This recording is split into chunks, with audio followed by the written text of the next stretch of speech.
So இப்போ இங்கே 20% of pure acid is in 8 liters of solution.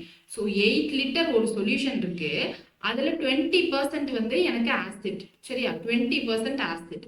அப்போ மிச்சம் இருக்கிற 80% என்னது, வேற ஏதோ வாட்டர் வந்து ஆட் பண்ணியிருக்காங்க அப்படின்னு வச்சுக்கோங்க. How many liters of pure acid in that solution அப்படின்னு கேட்குறாங்க. ஸோ அப்போ டோட்டலாக எனக்கு 8 liter சொல்யூஷன் இருக்கு. அப்போ 100%ன்றது நமக்கு என்னது 8 liters. அதுல நமக்கு 20% வந்து என்னது அப்படின்னா ஆசிட். ஓகேவா?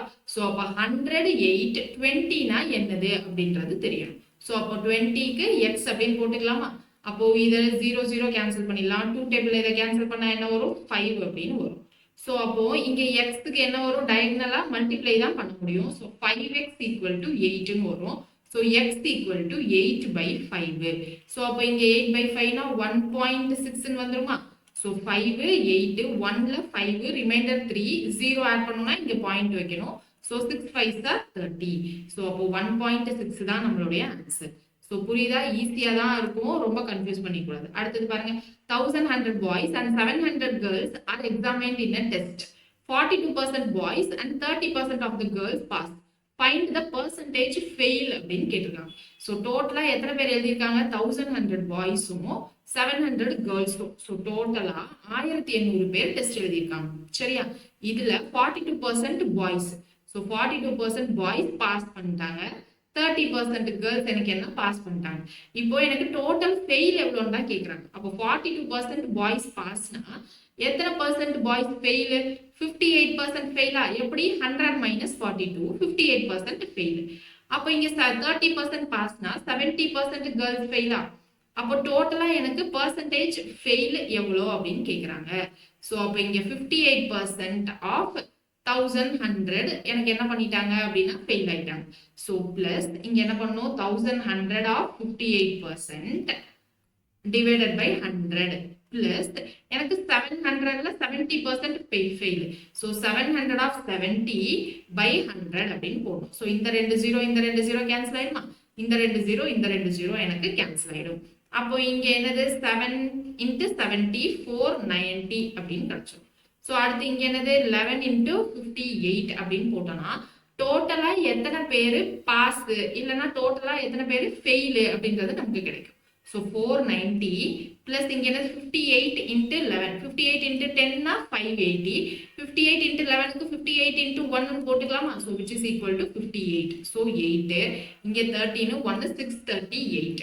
ஸோ 490 + 638 அப்படின்னா என்ன அர்த்தம், 490 × 638 8 12 1 11 11 28 பேர் எனக்கு ஃபெயில் ஆயிருக்காங்க out of 1800. So divided by 1800 × 100 அப்படின்னு போட்டோம்னா நமக்கு எத்தனை பேர் ஃபெயில்னு தெரிஞ்சிருமா?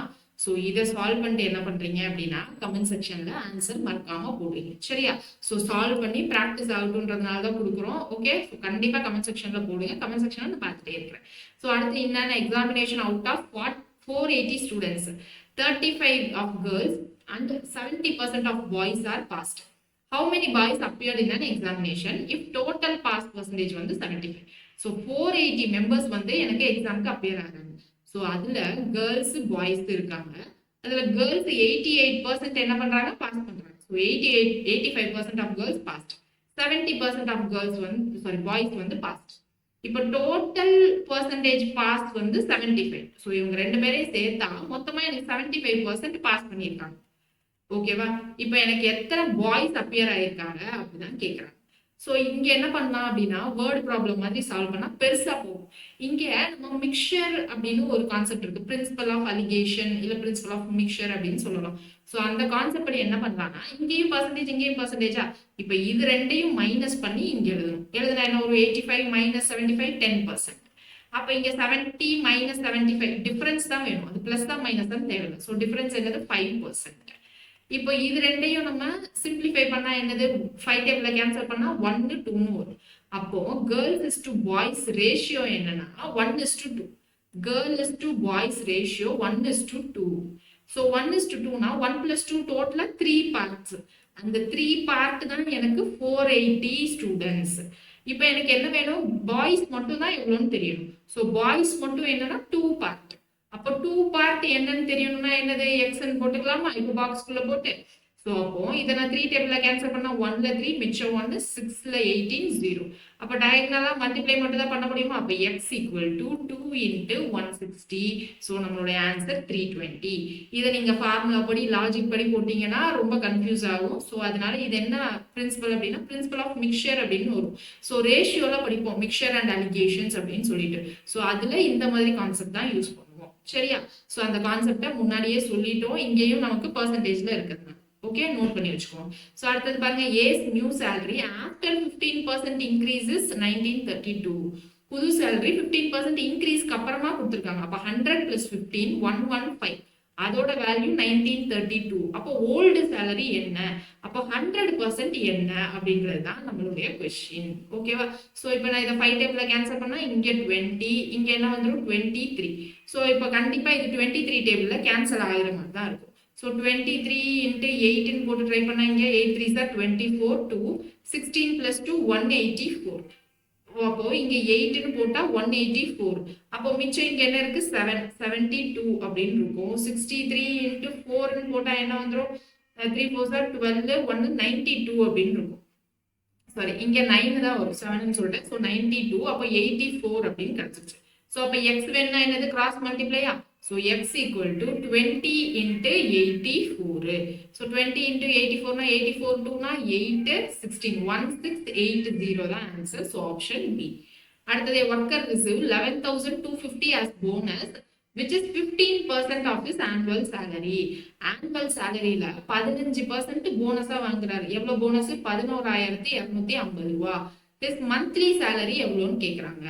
அப்போ இப்போ இது என்னது, எனக்கு 15% ஆஃப் ஆனுவல் சேலரி அப்படின்னா ஒரு வருஷத்துக்கான சேலரியில 15% இதுன்னு சொல்லியிருக்காங்க. இப்போ நான் இதுல 100% அப்படின்னு போட்டா எனக்கு என்ன கிடைக்கும் அப்படின்னா ஒரு வருஷத்துக்கான மொத்த சம்பளம் எவ்வளவுன்னு தான் கிடைக்கும். அதுல இருந்து நான் என்ன பண்ணணும், டிவைடட் பை 12 அப்படின்னு போட்டாதான் எனக்கு மந்த்லி சேலரி என்னன்னு கிடைக்கும். எனக்கு கொஸ்டின்ல மந்த்லி சேலரி தான் கேட்கறாங்க. ஸோ அப்போ இங்க என்ன பண்ணணும், ஃபர்ஸ்ட் இதை 5 டேபிளில் கேன்சல் பண்ணா இது 3 இது 20ன்னு வரும். இதை 3 டேபிளில் கேன்சல் பண்ணா 3ல 9 மிச்சம் 2 7ல 21 மிச்சம் 1 5ல 15 0. அப்போ இங்க கிராஸ் மல்டிப்ளை பண்ணா எக்ஸ் என்ன வந்துடும் 20 into 3750 அப்படின்னு வரும். 375 2 பண்ணோம் அப்படின்னா 750 அப்படின்னு வரும். 750 அப்புறமா இந்த 2 0. ஓகேவா? 300 375 350 2 டைம்ஸ் பண்ணா 700 அப்புறம் ஒரு 25. ஸோ அதனால 715 ஸ்ட்ரெயிட்டா சொல்லிட்டேன். ஸோ 75,000 வருது. இதை நான் டிவைடட் பை 12ன்னு போட்டாதான் எனக்கு மந்த்லி சேலரி என்னன்னு தெரியும். சரியா? ஸோ 12 இன்ட்டு என்ன பண்ணலாம் 6 இல்ல நம்ம 7ன்னு போடலாமா? 7ன்னு போட்டோம் அப்படின்னா 84ன்னு வந்துடும். ஸோ 6ன்னு போடுவோம். 6ன்னு போட்டா 72ன்னு வரும். மிச்சம் 3ல 0 2ல 24 ரிமைனிங் 6 அப்படின்னா 5 0. ஸோ 6250 தான் நம்மளுடைய answer. So option D is the correct answer. Clear? So அடுத்த monthly income of a person is 5,000. If the income is increased by 30%, then what is his monthly income? Monthly income 5,000. அப்போ 100% வந்து எனக்கு 5,000. அதுல இருந்து எனக்கு if income is increased by 30% அப்படின்னா 100ல இருந்து 30% increase பண்றாங்க. அப்ப 100 plus 30 130. அப்போ மந்த்லி இன்கம் என்ன ஆகும் அப்படின்றதுதான் கேள்வி. ஸோ பாக்ஸ் மெத்தட்ல போடலாமா? ஸோ 0 0 கேன்சல் ஆயிடும். இந்த 0 கேன்சல் ஆயிடும். டயகனலா மல்டிப்ளை தான் பண்ணுவோம். மல்டிப்ளை பண்ணா என்ன வரும் 13 into 500ன்னு வரும். ஸோ 13 into 5ன்னு போட்டா 3 5 are 15 1. ஸோ 65 அப்புறமா 2 0 சேர்த்துப்போம். ஸோ 6500 இதுதான் நம்மளுடைய ஆன்சர். ஓகேவா? ஸோ இதோட என்ன அப்படின்னா இன்க்ரீஸ் டிக்ரீஸ் முடிஞ்சிருச்சு. ஸோ அடுத்தது என்ன அப்படின்னா பாப்புலேஷன் சம். இங்க கொஸ்டின் பாருங்க, population of city was 2,25,000 at 2018. 2018ல பாப்புலேஷன் என்னது 2,25,000. இப்போ இதுவே எனக்கு if it will be increasing at rate of 12%, next year என்னன்னு கேக்குறாங்க. இப்போ 2019ல எனக்கு பாப்புலேஷன் எவ்வளோ, இன்க்ரீசிங் ரேட் வந்து 12% அப்படின்னு போட்டுருக்காங்க. ஸோ இந்த சம் ரொம்ப ரொம்ப ரொம்ப இம்பார்ட்டன்டான சம். ஸோ ஃப்ரெஷ்ஷாக இருந்தீங்கன்னா கவனிக்கலாம். ஸோ நெக்ஸ்ட் வீடியோவில் ஃப்ரெஷ்ஷாக நம்ம என்ன பண்ணுவோம் அப்படின்னா ஸ்டார்ட் பண்ணி இந்த டைப்பை பார்த்துக்கலாம். ஸோ நெக்ஸ்ட் கிளாஸை மறக்காம அட்டன் பண்ணுங்க. ரொம்ப ரொம்ப இம்பார்ட்டன்ட் சம். ஓகேவா? So thank you.